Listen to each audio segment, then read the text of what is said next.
नमस्कार दोस्तों, उम्मीद है आप लोग अच्छे से होंगे और आपकी सेहत अच्छी होगी।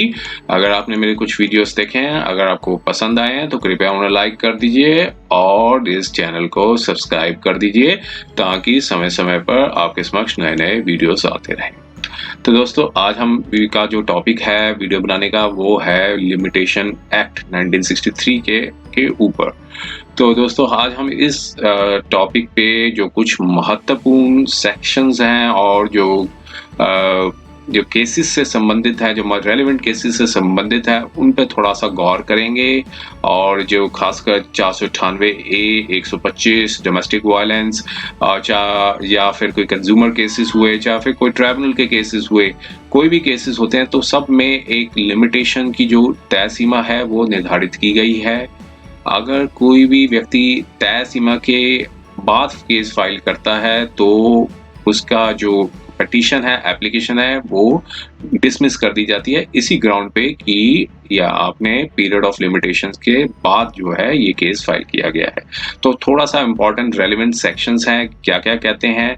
और इसमें मान लीजिए कोई अपील फाइल करनी है, चाहे कोई रिवीजन फाइल करनी है, चाहे किसी और कोर्ट के ट्रायल कोर्ट के ऑर्डर के ऊपर हाई कोर्ट में जाना है, चाहे फिर हाई कोर्ट से सुप्रीम कोर्ट में जाना है, हर केस में एक लिमिटेशन होती है, एक तय सीमा होती है। वो उस तय सीमा के अंतर्गत ही केस को कोर्ट में फाइल किया जा सकता है।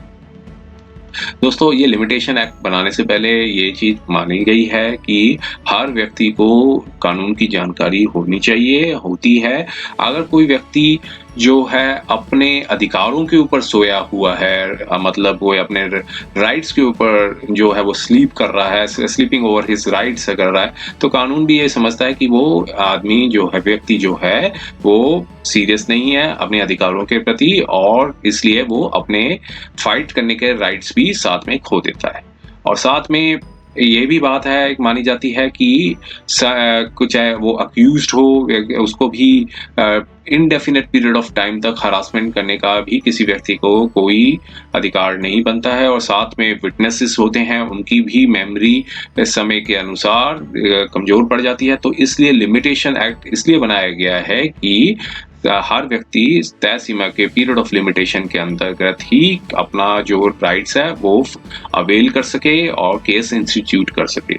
और इससे क्या होगा कि एक तो बर्डन भी नहीं होता है कोर्ट्स में। मान लीजिए कोई केस है वो 20 सालों बाद डाल रहे हैं, और तो फिर इस तरह की लिटिगेशन जो है वो काफी ज्यादा बढ़ भी जाती है। तो कई एम्स एंड ऑब्जेक्टिव्स थे इस लिमिटेशन एक्ट के। आप इन एम्स एंड ऑब्जेक्टिव्स ज्यादा जानने के लिए कोई भी बेयर एक्ट होता है उसमें आप देख सकते हैं क्या है एम्स एंड ऑब्जेक्टिव्स। तो और अभी हम सिर्फ महत्वपूर्ण सेक्शंस हैं लिमिटेशन एक्ट के, उसके बारे में जानने की कोशिश करेंगे, और जो कुछ संबंधित केसेस हैं और उसमें लिमिटेशन की क्या कितना तय सीमा है उनके बारे में जानने की थोड़ी सी कोशिश करेंगे संक्षेप में। ज्यादा डिटेल में काफी ज्यादा है इसमें, जो मतलब जो सूट्स हैं वो अलग अलग कैटेगरी के सूट्स काफी ज्यादा हैं। तो उसके लिए हम सिर्फ संक्षेप में थोड़ा जानने की कोशिश करेंगे कि इस लिमिटेशन एक्ट में आखिर है क्या, और किस जो महत्वपूर्ण केसेस हैं उसमें कितनी तय सीमा निर्धारित की गई है, उस सबको थोड़ा सा जानने की कोशिश करेंगे। तो दोस्तों, ये है लिमिटेशन एक्ट। अब हम इसकी जो पहले जो सेक्शन 3 को जानने की कोशिश करते हैं, क्या है सेक्शन 3। सेक्शन 3 ने देखिए, कोई भी कोर्ट में हम केस फाइल किया तो कोर्ट अपने हिसाब से नहीं केस को एंटरटेन करती, क्योंकि कानून बना हुआ है। कानून जो बना हुआ है वो ये कहता है कि बार ऑफ लिमिटेशन में ये बताया गया है कि कोई भी subject to the provision contained in section 4 to 4 inclusive every suit. अब देखिए बताया गया, every suit instituted, appeal, preferred and application made after the prescribed period shall be dismissed although limitation has not been set up as a defense। अगर चाहे कोई व्यक्ति इसमें defence उठाए या ना उठाए, कोई मान लीजिए आप कोई केस फाइल कर रहे हैं, अगर वो तय पीरियड ऑफ लिमिटेशन के बाद फाइल किया जाएगा तो ये कानून ये कहता है कि एवरी सूट, चाहे सूट हो, चाहे अपील हो, चाहे एप्लीकेशन हो, प्रेस्क्राइब पीरियड के बाद फाइल की जाएगी, वो डिसमिस कर दी जाएगी। चाहे लिमिटेशन का जो डिफेंस है वो मतलब जो ऑपोजिट पार्टी है वो उठाए या ना उठाए। तो आगे दूसरी ये तो सिर्फ हम इसमें ज्यादा ब्रीफ में ही हम समझने की कोशिश करते हैं, ज्यादा डिटेल में नहीं जाएंगे। और इसके संबंध में हम कुछ जो केसेस होंगे उसके बारे में भी डिस्कस करेंगे, कौन से कैटेगरी केसेस हैं, उसकी क्या क्या तय सीमा है। तो देखिए दोस्तों, अब अगला सेक्शन जो कहता है expiry of the period when the court is close. मान लीजिए कोई भी आप केस फाइल कर रहे हैं और वो उसकी जो लिमिटेशन है उस दिन पे खत्म हो रही है जिस दिन कोर्ट क्लोज्ड हो रही है। मान लीजिए उसको हॉलीडे है, पब्लिक हॉलीडे है, तो फिर ये क्या कानून क्या कहता है कि कानून ये कहता है कि जब prescribe period of any suit appeal or expires on the day when the court is closed, the suit appeal or application may be instituted preferred or made on the day when the court reopens. मान लीजिए अगर छुट्टियां चल रही हैं और अगले दिन जब कोर्ट खुलती है तब पीरियड ऑफ लिमिटेशन वहां मतलब जो वहां तक बढ़ा दिया जाएगा। उसमें एक्सपायरी ऑफ अगर लिमिटेशन है, मान लीजिए उस किसी पब्लिक हॉलीडे पे क्लोज हो रही है तो नेक्स्ट डे होगा 5 बजे तक का जो टाइम होता है, जो कोर्ट की जो ओपनिंग का जो टाइम मतलब जो फाइलिंग का टाइम है 4 बजे 5 बजे, वेरिफिकेशन करके देखिए, और जो उनका ओपनिंग टाइम होगा वो वहां तक एक्सटेंड कर दिया जाएगा, सिर्फ वहां तक। मान लीजिए अगर कोर्ट क्लोज हो रही है किसी हॉलीडे में और अगले दिन नहीं करते तो उससे अगले दिन फाइल किया जाता है तो फिर वो टाइम पीरियड हो जाएगी।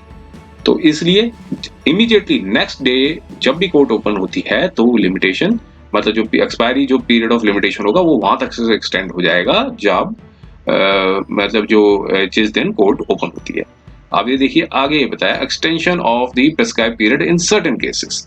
अब एक्सटेंशन जो बताई गई है period of limitation certain cases की वो तब बताई गई है। देखिए वो क्या कहते हैं कि any appeal application other than application under the provision of Order 21 of the Code of Civil Procedure may be admitted after the prescribed period if the appellant or applicant satisfied the court that he has sufficient cause for not preferring the appeal or making the application within such period। तो दोस्तों ये section काफी ज्यादा महत्वपूर्ण है।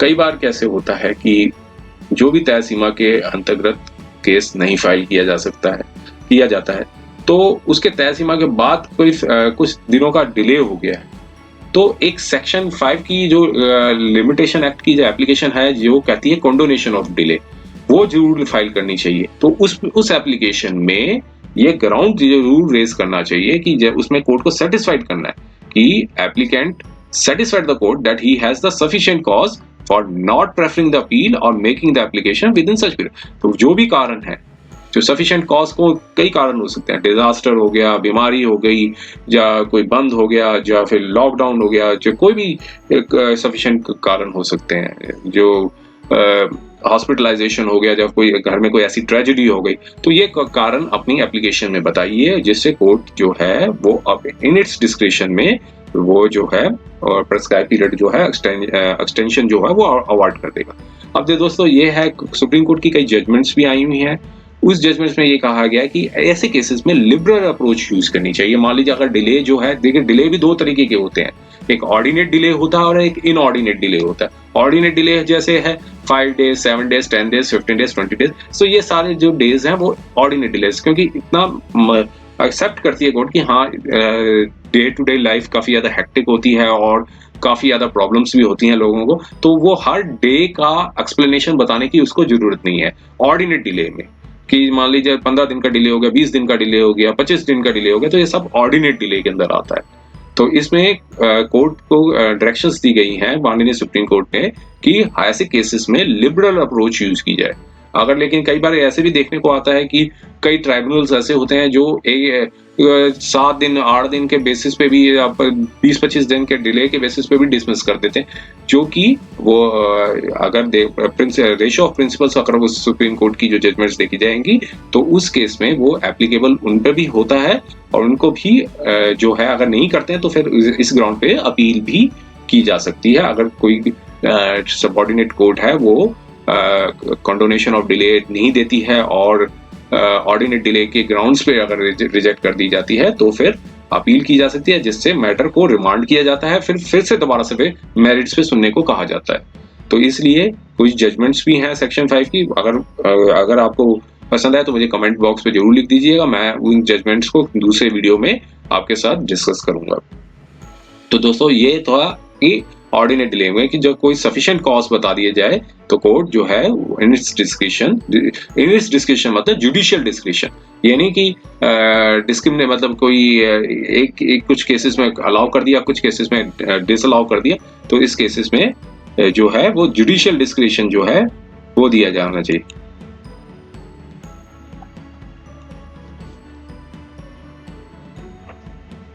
फिर आगे हम देखते हैं, फिर आगे एक चीज बताई है हमने, लीगल डिसेबिलिटी। अगर किसी व्यक्ति को कोई डिसेबिलिटी है, इंसैनिटी है, तो वो अगर उसमें भी कोर्ट में मतलब ये बता रखा है कि अगर कोई person intended to institute a suit makes an application for the execution of degree is time from the prescribed is record is minor है, इंसेन है और an idiot, he may institute the suit or make an application within the time period after the disability has been ceased or as would be otherwise allowed for the time period there from the third column of the schedule। क्योंकि कोई व्यक्ति minor है या फिर कोई मतलब insane के बारे में लिखा हुआ है, तो फिर जब जब उसकी जो प्रॉब्लम है वो सीज्ड हो जाएगी तब से वहां से जो लिमिटेशन है वो स्टार्ट होगा। तो हम इसके आगे ज्यादा डिटेल में नहीं जाते हैं इस वीडियो में, क्योंकि वो स्कोप से बाहर हो जाएगा। अब यहाँ पे एक इंपॉर्टेंट सेक्शन है, उसको हम देखते हैं, continuous running of the time. Continuous running of time के बारे में बताया गया है, कंटिन्यूस रनिंग ऑफ टाइम के बारे में ये बताया गया है कि once the time has been begun to run, no subsequent disability or inability to institute a suit or make an application stops it। तो अगर कोई टाइम स्टार्ट होता है तो उसके बाद की कोई सब्सिक्वेंट डिसेबिलिटी है और या इनएबिलिटी है, वो उस पीरियड ऑफ लिमिटेशन को रोक नहीं सकती है। तो ये चीज जो उन्होंने कॉन्टिन्यूस रनिंग ऑफ टाइम के बारे में बता रखा है। तो आगे हम बढ़ते हैं, थोड़ा सा और डिटेल में जाते हैं। फिर देखिए अब ये बता रखा है exclusion of time in legal proceedings, और यहाँ पे कुछ ऐसी चीज बातें हैं, जैसे आप कोई सर्टिफाई कॉपी फाइल करते हैं या कोई कोर्ट की डिग्री लेते हैं, तो कई बार ऐसे टाइम होता है कि आप एप्लीकेशन फाइल करेंगे और जब आपकी कॉपी प्रिपेयर हो जाएगी वो टाइम पीरियड भी एक्सक्लूड किया जाता है। अब प्रिपेयर हो, अब यहाँ तो लिखा हुआ है कि प्रिपेयर हो जाएगी जब तक, लेकिन कई बार प्रिपेयर होकर काउंटर पे पड़ी रहती है। अगर आप 2-2 महीने तक नहीं लेने जाएंगे तो इसका मतलब नहीं कि आप उससे बेनिफिट ले सकेंगे। हमने रसीद 2 महीने का ली है, जब सर्टिफाइड कॉपी जो है वो प्रिपेयर हो जाती है तब, और जिस डेट एप्लीकेशन डाली जाती है वो डेट टाइम को एक्सक्लूड किया जाता है। तो देखिए यहाँ पर यही चीज बताइए, इन्होंने लिखा है इन computing the limitation of any suit appeal the day from which the period day from which such period is to be reckoned shall be excluded। तो अगर कोई एप्लीकेशन जो है, ये चीज बताइए कि in computing the period of limitation any suit the day from which the period is to be record shall be excluded. जिस दिन से आप काउंट करेंगे पीरियड को, उस डे को भी एक्सक्लूड कर दिया जाएगा। तो लिमिटेशन जो स्टार्ट कर रहे हैं तो उस डे से, जिस डेट से कैलकुलेट किया जाएगा उस डे को भी एक्सक्लूड कर दिया जाएगा। ये इन्होंने सेक्शन 12 में बता रखा है। और सेक्शन आगे फिर देखिए क्या बताया, in computing the period of limitation of an appeal or application for the leave to appeal for the revision of the judgment, the day on which the judgment complaint of was pronounced and the time requisite for obtaining a copy of the decree, sentence and order appealed from or sought to be revised or reviewed shall be excluded। तो देखिए यही चीज बताई है उन्होंने कि जब कोई अपील फाइल की जाती है, मतलब जब पीरियड ऑफ लिमिटेशन जो अपील का या फिर application to leave of appeal file की जाती है, रिव्यू ऑफ जजमेंट फाइल की जाती है, जो डे जिस दिन जजमेंट जो है कंप्लेंट ऑफ वाज प्रोनाउंस, जिस जजमेंट को प्रोनाउंस किया गया है उस दिन को, और the time requisite for obtaining the copy of the certified copy from और साउट टू बी रिवाइज्ड और रिव्यू शैल बी एक्सक्लूडेड। तो ये सारा का सारा जो पीरियड है वो एक्सक्लूड किया जाएगा कि जिस दिन प्रोनाउंस की जाएगी और जिस दिन से वो सर्टिफाइड कॉपी ली जाती है। या मतलब कोई इम्पिंज्ड ऑर्डर है, उस ऑर्डर को आप चैलेंज करना चाह रहे हैं, जिस दिन को कोर्ट ने प्रोनाउंस किया है और फिर आप एप्लीकेशन फाइल करते हैं, वो एप्लीकेशन से लेकर जब तक कॉपी प्रिपेयर नहीं हो जाती वो सारा जो टाइम है वो एक्सक्लूड किया जाता है, प्रिपेयर होकर काउंटर पे नहीं आ जाती। तो ये आगे एक और बात बताइए कि वेयर द डिग्री और ऑर्डर इज अपील्ड और sought is to be revised और reviewed or where an application is made for the appeal, a decree or order, the time requisite for obtaining a copy of the judgment shall also be excluded। देखिए वही बात है जो हमने अभी explain कर दी है। तो दोस्तों ये तो एक्सक्लूजन ऑफ टाइम के ऊपर है। आगे हम थोड़ा सा बढ़ते हैं। ये बताया कि इफेक्ट ऑफ द फ्रॉड और द मिस्टेक के ऊपर है, लेकिन ये देखिए इस केस में क्या है कि अगर कोई व्यक्ति फ्रॉड करता है और डिनाई कर, और उसको जो बोनाफाइडनेस होती है कि हाँ उसको इन्फॉर्मेशन नहीं पता होती है, तो इस केस में भी रिलीफ दिया गया है उनको टाइम के लिए। The period of limitation shall not be begin to run unless the plaintiff or application has discovered the fraud. कोई व्यक्ति फ्रॉड कर लेता है, और जब व्यक्ति को पता चलता है, जब इसको डिस्कवरी के बाद अगर फ्रॉड पता चल जाता है, तो उसके बाद अगर साइलेंट रहता है तो फिर पीरियड की उसको लिमिटेशन की जो रिलैक्सेशन है नहीं मिल पाएगी। जब तक अपनी बोनाफाइडनेस दिखा देता है कि हाँ कि फ्रॉड हुआ है, या फिर कोई जो राइट ऑफ टाइटल था जो विलफुली कंसील्ड किया गया है फ्रॉम हिम, तो ये सारी मतलब जो है ये सब में रिलैक्सेशन मिलती है। और आगे देखिए, आगे बढ़ते हैं हम। अगर लिखा है effect of the acknowledgement in writing, अगर कोई भी एप्लीकेशन फाइल की जाती है, या कोई भी रिप्रेजेंटेशन दी जाती है, और या फिर कोई डिमांड किया जाता है, अगर उसमें कोई एक्नॉलेजमेंट कर दी जाती है कि हाँ हमने रिसीव्ड हो गई है, तो फिर पीरियड ऑफ लिमिटेशन जो है वहाँ जहाँ से एक्नॉलेजमेंट मिलती है वहाँ से काउंट होता है। तो ये तो दोस्तों ये था सारा लिमिटेशन के ऊपर। अब हम कुछ इंपॉर्टेंट जो इनके जो शेड्यूल्स हैं उसके ऊपर हम जानने की कोशिश करते हैं, किसका कितना लिमिटेशन है और किसका कितना लिमिटेशन है। तो दोस्तों ये है सूट्स रिलेटिंग टू अकाउंट। इसमें सारी अधिकांश 3 साल का लिमिटेशन बता रखा है जो अकाउंट से रिलेटेड होते हैं। Suits related to the contract, इसमें भी 3 साल की चीजें बता रखी हैं। सारे जितने भी जो अंदर जो कैटेगरीज बनाई हुई हैं, ये इन सब की भी तय सीमा 3 साल तक की है। आगे हम बढ़ते हैं थोड़ा सा।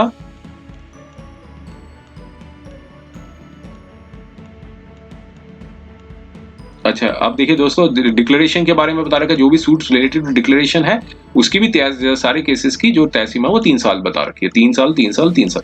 अच्छा, फिर आगे देखिए, suits relating to decrees and the instruments, उसकी भी अधिकांश केसों की जो तय सीमा वो 3 साल ही बता रखी है। और इमूवेबल प्रॉपर्टी में देखिए, अब इसमें है आती हैं काफी बातें कि इमूवेबल प्रॉपर्टी है, उसमें मॉर्टगेजर होता है, रिडीम करने के लिए उसकी जो रिकवरी करनी है, इमूवेबल प्रॉपर्टी जो मॉर्टगेज कर रखी है उसकी 30 साल 30 इयर्स बता रखी है।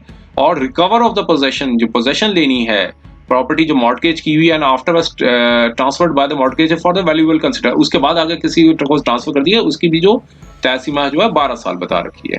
और तो फिर एक एडवर्स पोजीशन की भी बता रखी है उन्होंने, उसकी भी जो है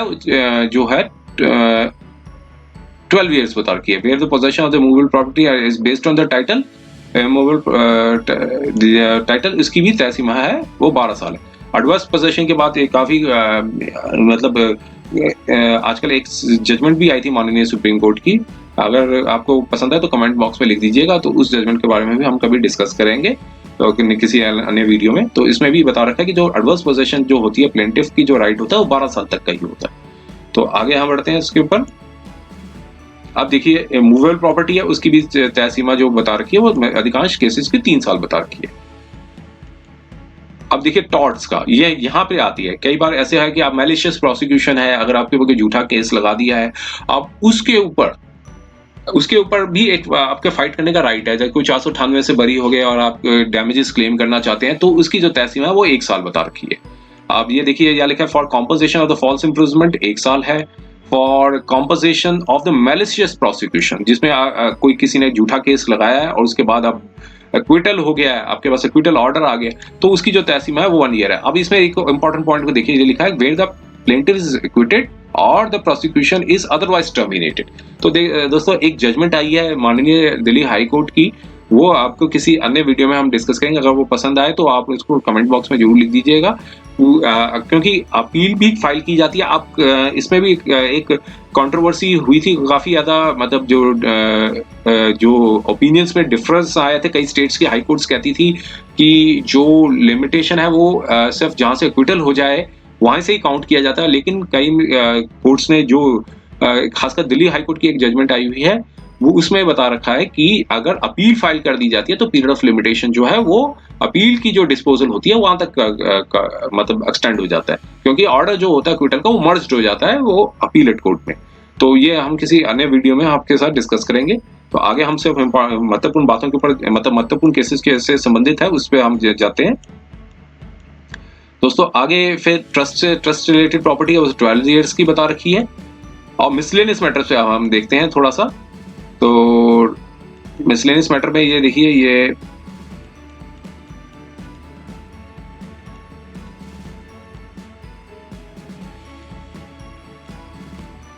हाँ जी, अब देखिए ये लिख रखा है पार्ट 10 में, suits for where there is no prescribed period. कई ऐसे सिविल मैटर्स है जिसके जो तय सीमा बताई नहीं गई है, तो ऐसे केसेस में जिनके कोई पीरियड ऑफ लिमिटेशन नहीं बताई गई, ऐसे केसेस जो है वो की 3 साल तक की बता रखी है, where the when the right to sue accrues. आगे फिर बता रखा है सेकंड डिवीजन जो है अपील्स के ऊपर।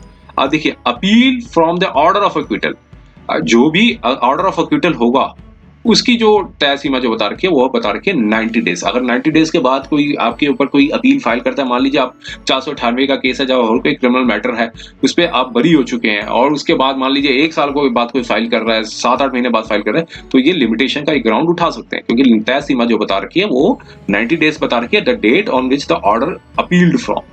जो जिस डेट से आप जो पार्टी अपोजिट पार्टी अपील करती है ऑर्डर ऑफ अपील, उसकी तय सीमा है 90 डेज।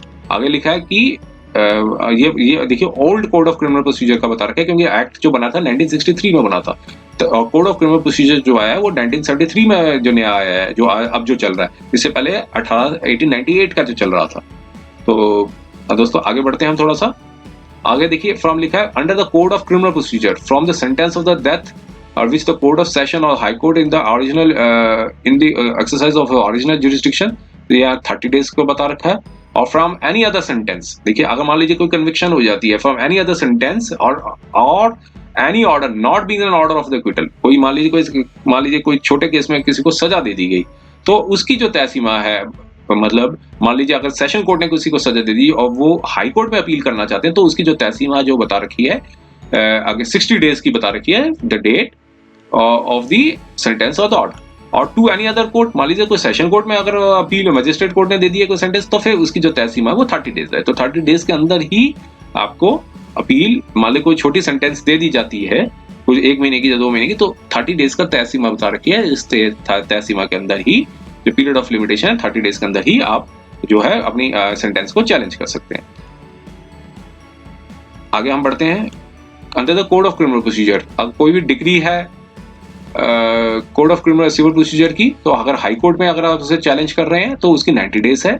और अगर कोई एनी अदर कोर्ट है from any other court from any degree order, मान लीजिए कोई सिविल जज की कोर्ट है और डिस्ट्रिक्ट जज की कोर्ट में आप अपील कर रहे हैं, तो फिर उसकी जो तय सीमा बता रखी है वो 30 डेज की बता रखी है under code of criminal procedure, किसी भी डिग्री को आप चैलेंज करें। और from the degree of any high court to the same court, from degree of any high court to the same court 30 days की बता रखी है इन्होंने तय सीमा। आगे हम बढ़ते हैं अपील इन जो है एप्लीकेशन इन स्पेसिफाइड केसेस के। अभी देखते हैं अगर ये चीज बता रखी है इन्होंने कि वो तो आर्बिट्रेशन का बता रखा था 1940, जो कि अब बदला जा चुका है, 1996 का आ चुका है। अब देखते हैं under the code of civil procedure to have the legal representative और deceased of appellant of the deceased defender, इसकी 90 डेज बता रखी है। आगे हम बढ़ते हैं थोड़ा सा।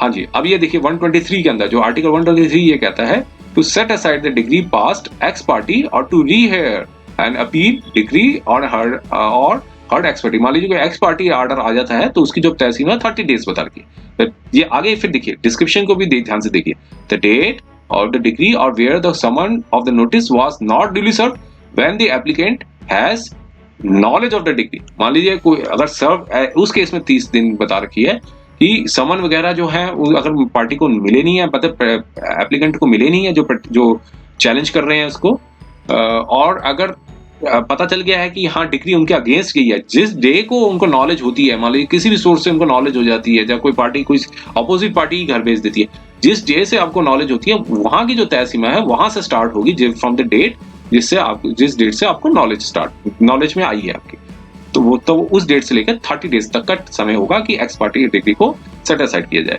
आगे लिखिए फिर क्या लिखा है, for the review of the judgement by a court other than the supreme court, तो उसमें तय सीमा बता रखी है 30 डेज।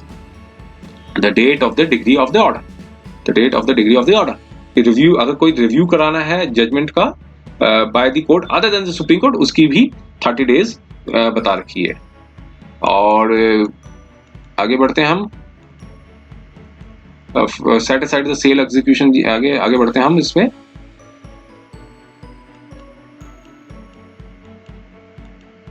हाँ आप देखिए ये जो है रिवीजन के लिए बहुत इंपॉर्टेंट है, क्योंकि अक्सर 125 सीआरपीसी केसेस जो हैं वो फैमिली कोर्ट्स में अगर आते हैं तो फिर आगे आपको रिवीजन के लिए जा सकते हैं। उसकी जो तय सीमा है वो बता रखी है 90 डेज। अगर मजिस्ट्रेट कोर्ट में कोई 125 सीआरपीसी का केस है और अगर सेशन कोर्ट में जाना चाह रहे हैं तो उसकी भी तय सीमा 90 डेज है। तो लिखा है to any other court for the exercise of the powers of the revision under code of civil procedure और the code of criminal procedure. चाहे सिविल प्रोसीजर के अंदर रिवीजन फाइल कर रहे हैं चाहे क्रिमिनल प्रोसीजर के अंदर, क्रिमिनल प्रोसीजर 397 और 401 सीआरपीसी में फाइल कर रहे हैं या फिर रिवीजन 115 सीपीसी में फाइल कर रहे हैं, तो उसकी जो तय सीमा जो बता रखी है वो बता रखी है 90 डेज। 90 डेज है the date of the degree और ऑर्डर और the sentence sought to be revise.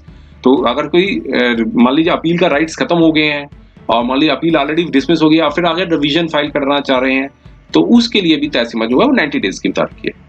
और फिर लिखा है to the certificate for the fitness of the appeal to the supreme court under Article 132, 133 of the or Clause 1 of 134 of the Constitution or any other of the law for remedies।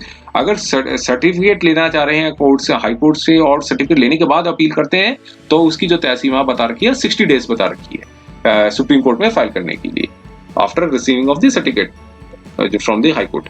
आगे लिख रखा है to the supreme court of the special leave to appeal in case involving a death sentence, उसकी तय सीमा बता रखी है 60 डेज। और in case where the leave to the appeal was refused by the high court, मान लीजिए अगर आप अपील करना चाह रहे हैं और उसमें लीव टू द अपील जो है सर्टिफिकेट हाई कोर्ट देने से मना कर देता है, जिस डेट से मना कर देता है देखा date of the order of refusal, जिस डेट से रिफ्यूजल कर दिया जाता है उस डेट से 60 डेज तक आप सुप्रीम कोर्ट में फाइल कर सकते हैं। और इन एनी अदर केस सिर्फ स्पेशल लीव पिटीशन फाइल करना चाह रहे हैं तो उसकी जो तय सीमा है वो बता रखी है 90 days, the date of the judgement और द ऑर्डर। और इसके बाद यह execution of any degree other than the degree granted by the mandatory injection. तो जो कोई भी एग्जीक्यूशन की जो भी केस है, अगर कोई चाहे कंज्यूमर केस ही है तो उसमें भी जो है जो other than the mandatory injection के बारे में बता रखे और then order of the civil code उसके तय सीमा बता रखे 12 ईयर्स।